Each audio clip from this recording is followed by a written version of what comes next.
Hey guys, welcome back to the channel. So today we're going to continue working on our 1982 FJ45 pickup. As you can see behind me, this engine's pretty much ready to go. We've got a few things left on the workbench over there which have all been powder coated, cleaned, painted and ready to go back on. So the engine just needs reassembly. But before we can do that, I need to go and get the engine bay, the frame of the engine bay taken care of. So although the frame looks as though it may not be in the best of shape, it's actually really not that bad. It's only just some light surface rust. Just some general, 40 years of mess on the frame, but there's no rot, there's no cancer. The frame's solid. So the plan is to clean it up, get it down to bare metal, hit it with a new chassis paint, and hopefully we can have another 40 years worth of life out of it.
All right, about to start painting the frame here, and I picked up some of this stuff from Eastwood.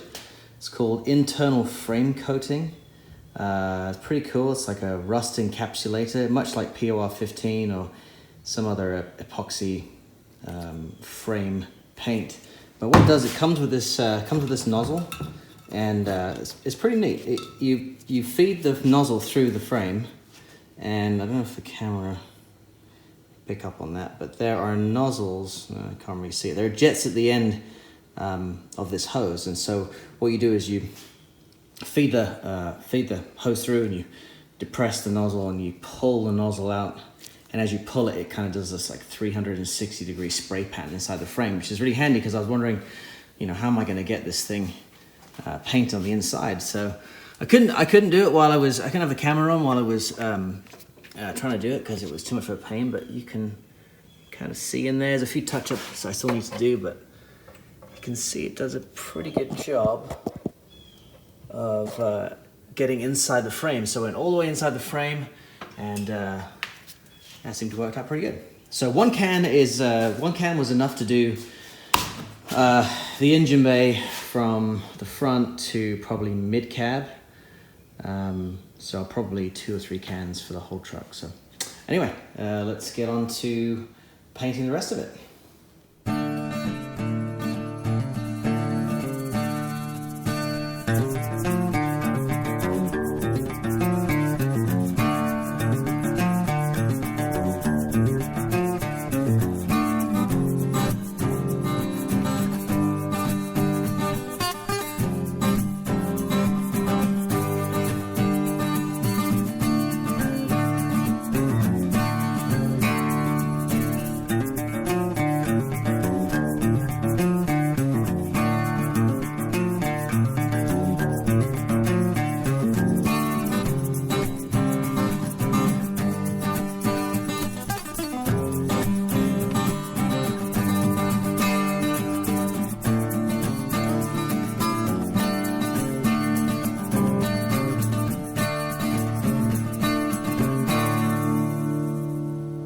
Alright guys, next morning here.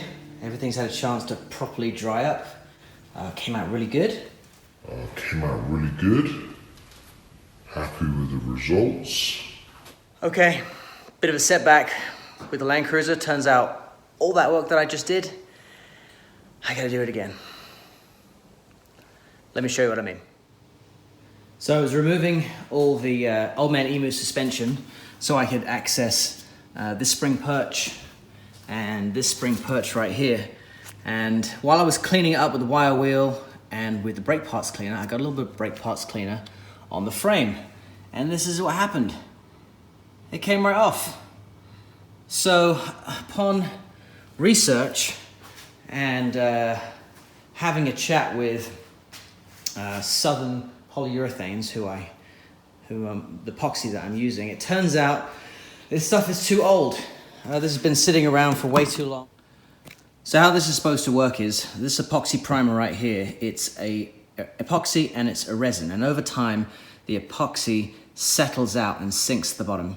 So what you do is you mix up real good and then you apply it one-to-one with the epoxy activator and then it's ready to go on. Well, I guess this has been sitting for so long that a lot of the epoxy had not only sunk to the bottom, but it kind of clumped up, kind of congealed. And so even though I thought I mixed it really well, apparently I didn't. So no one's fault but my own. I should have just got the new stuff, but I thought this would work. So I'm gonna be spending a few hours, it would seem, trying to get this taken care of. Got a high power pressure washer, which I'm gonna try and see if that makes a dent.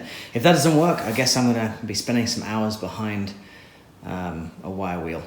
So, okay, so the pressure washer didn't really do much good. I tried using mineral spirits. I tried using this specialty, just a reducer basically, a paint stripper, and I used brake parts cleaner. I mean, it's coming off a little bit, as you can see. It's not really doing it fast enough. I mean, you can see if I just take this regular brake parts cleaner here, and you know, you can see it's coming off.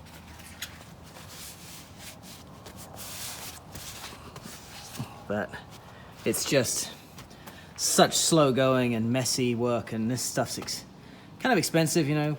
Brake parts cleaner is, what, $3 a can, and you know, probably gonna need 20 cans. I don't know how much to get this stuff off. So, I don't know. I'm gonna go ahead and hit it with the wire wheel. I think that'd be the quickest way. And we'll see how that goes.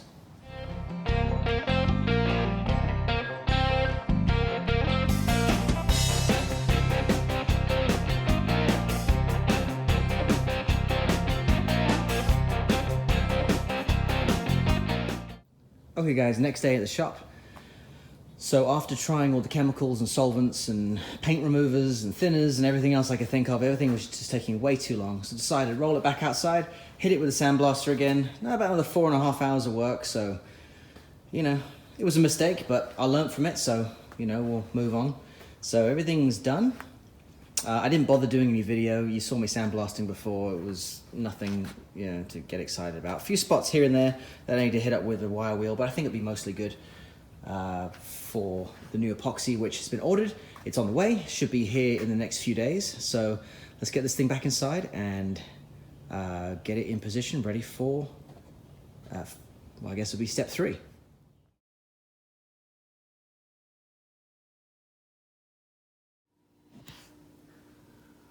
Okay, it's been a couple of days. The new epoxy primer from Southern Polyurethanes is in. Decided this time just to opt for the 1 quart of each, just to be enough to do what I am doing there in the engine bay. They told me that the epoxy primer here, this is the stuff that has the resin and the epoxy in it. That should be good for quite a while, but the epoxy primer here, it does say used within 1 year of date. So I decided just to get a little bit of the activator there. So what Polyurethanes told me was, if I take this epoxy primer and the activator and mix it 1-to-1, do a couple of coats on the frame, and then on the very last coat, on the 1-to-1 mix, I reduce it by 20% volume using this urethane reducer. It'll achieve more of that OEM black look. It will almost dull down the shininess of the black. So that's what I'm hoping to achieve. So the plan is we'll go ahead and I'm gonna get the suspension, drop the suspension back down again, and get this stuff on. So let's get to it.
So there we have it, the power of YouTube.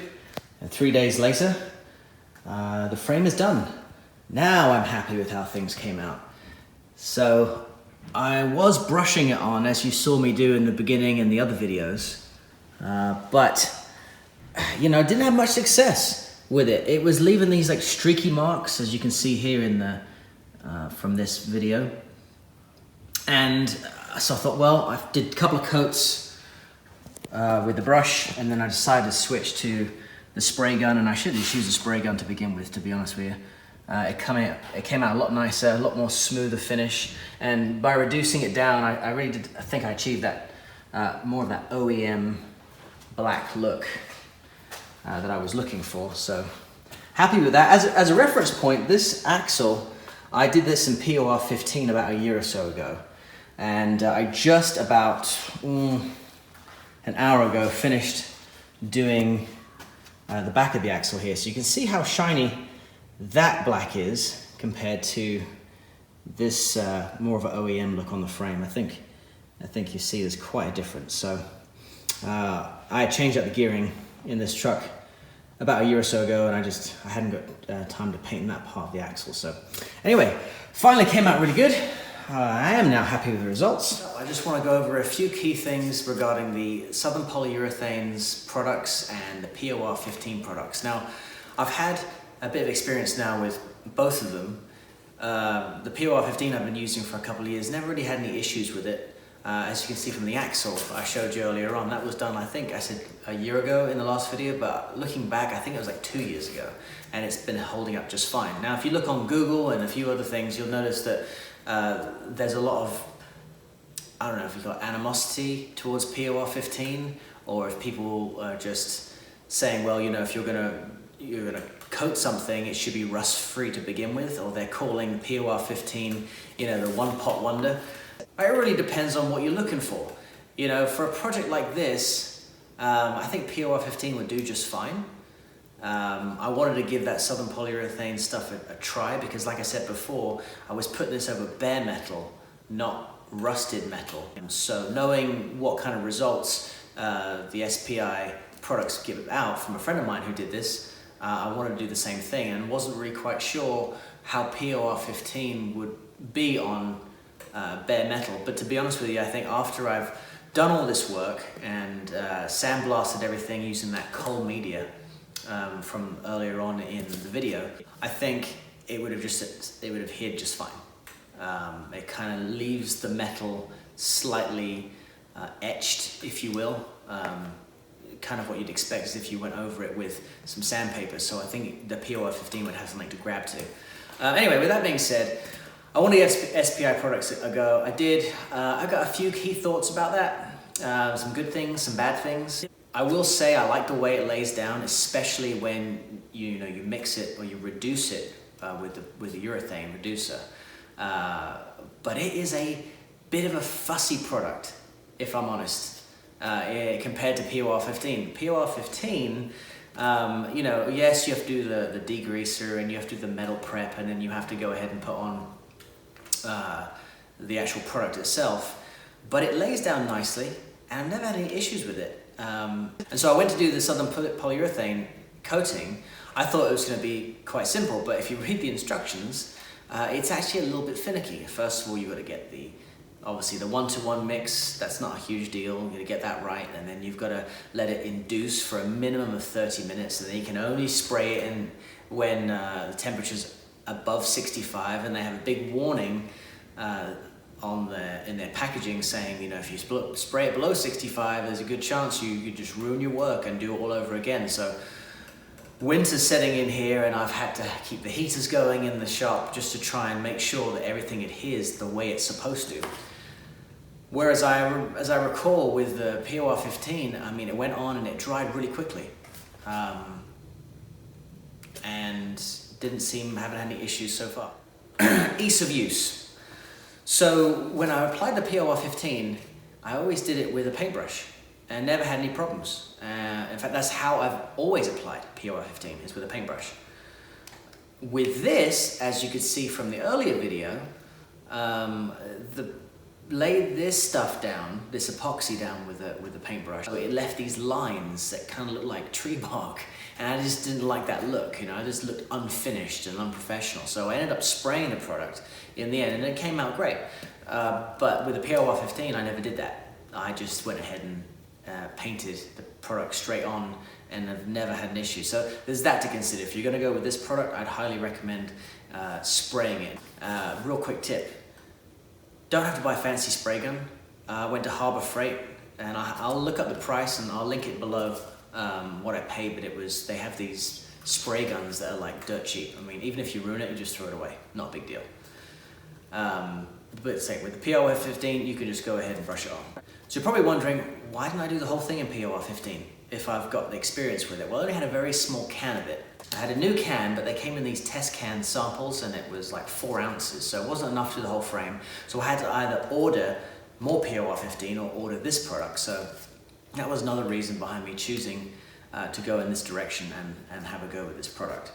But I've had that part on my shelf for, well, probably 2 years, probably since I did the axle. In fact, that is exactly when I had it, since when I did the axle. And it's held up fine. No issues. It's been through temperature fluctuations for 2 years, and it went on, you know, the axle with no problem at all. The other stuff that's from Southern Polyurethane, it does have a shelf life. And if you leave it and let it heat cycle and cold cycle repeatedly, you're going to have issues. If you're going to buy a large amount of that Southern Polyurethane product, I would highly recommend buying it when you're ready, or go ahead and buy it in the quart size like I did. Now that is a little bit more of an expensive way of doing it, but again, if you're going to do a small area, or if you're not going to use the entire gallon, I'd highly recommend just go in that direction. Let's just talk about cost. So the costs are pretty comparable. I thought at first the POR would be more expensive, but they come in at about par. So I'll give you an example. So the epoxy primer and activator, that was $82.62, that's for 1 quart. And the fast urethane reducer was $41.19. Now, you don't have to get the fast urethane reducer, but that's what I wanted to do to get this dull down that finish. And so it came in at $123.81. The POR15, 1 quart of that was $41.33. That's for the actual POR15. The cleaner, degreaser, and metal prep, the cheapest price I could find was on Amazon, and that was at $32. That's also for a quart. And then if you decided to top coat the POR15, which a lot of guys do to kind of preserve the finish, if the POR15 is going to be in a lot of UV light, it can dull the finish, so a lot of people will go ahead and top coat it to kind of preserve that finish. So if you chose to do that too, that's $34.76, which brings the total for $108.09. So a difference of $15.72. So it's pretty close, pretty comparable. I thought at first that the Southern Polyurethane was more work, you know, with all the mixing and making sure everything's just right. But to be honest, it's a 3-step process with the POR15 anyway. You're going to be doing metal prep. No, take that back. You're going to be doing the degreaser and cleaner, and then you'll do the metal prep, and then you'll go ahead and do the POR15 itself, and that's usually 2 coats. So probably all in all about the same. As far as durability goes, well, that's the big question. I do know the POR15 is good. This we'll see. This is supposed to be the good stuff. This is supposed to be the stuff the pros use, so we'll see. I was hoping this video was going to be me getting the engine bay ready, getting it painted, getting the engine reassembled, and getting the engine in, but that's going to have to wait until the next episode. This was basically an episode of you watching me making mistakes, but hopefully you learned a thing or two as I did. On the next episode, hopefully we'll get the engine reassembled, get it connected up to the transmission, put the clutch on, and try and get it into the truck itself. We've got a trip coming up with the Music City Cruisers guys going up to the Daniel Boone National Forest to meet up with the Southern Four-Wheel Drive Association. That's going to be really cool. And, more videos of Kevin's 3B FJ40. Hopefully we can get that, do a test fire on that. And we've got some exciting bits coming for that as well. So that's it for now, guys. Thanks again for joining us. Please be sure to like, subscribe, comment down below. We'll see you on the next episode of Music City Cruisers.